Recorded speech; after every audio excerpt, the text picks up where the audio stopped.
जी क्या कहेंगे sir? OBC vote bank को साधने की लगातार कोशिशें हो रही हैं। हालांकि अखिलेश यादव और समाजवादी पार्टी पीडीए के फॉर्मूले पर लगातार आगे बढ़ रही है और घोसी उपचुनाव से नतीजे निकलकर सामने आए, उससे ऑक्सीजन ज्यादा है। देखिए हेमंत सर, हम लोग शुरू से पीडीए के कल्याण में लगे हुए हैं। जब उसने 1955 से राजनीति शुरू किया था। भारतीय जनता पार्टी मूल रूप से पिछड़ा, दलित, अल्पसंख्यक और वनवासी विरोधी है। इसको जानने के लिए गुरु जो तीसरे इनके सर संचालक थे, उनको दूसरे सर संचालक थे गुरु गोलवलकर जी की एक किताब है विचार धन।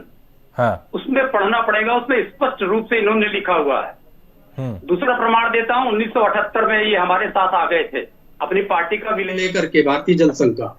हाँ। हम लोगों ने पिछड़ा आयोग बनाया और मंडल कमीशन लाया, तब भी इन लोगों ने विरोध किया। जो पिछड़ों के लिए था, दलितों के लिए था। फिर 2014 से लेके अब तक कांग्रेस ने 2011 में जातीय जनगणना कराई थी जी। आज तक उसको घोषणा नहीं किया इन्होंने कि हमको हक ना देना पड़ जाए। ठीक। फिर ये तो विचारधारा की बात हो गई। अब ये इसको कैसे मूर्त रूप देते हैं।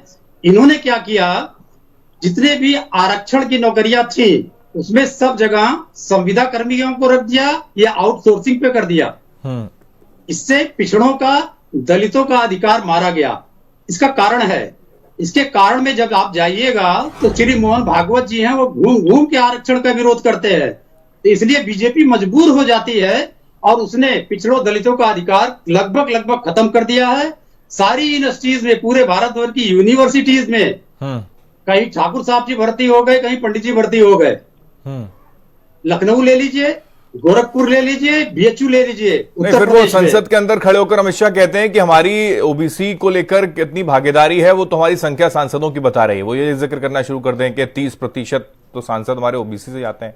वो ये जिक्र करना शुरू कर देते हैं। पूछ लेना चाहिए मुख्यमंत्री भी कितने हैं।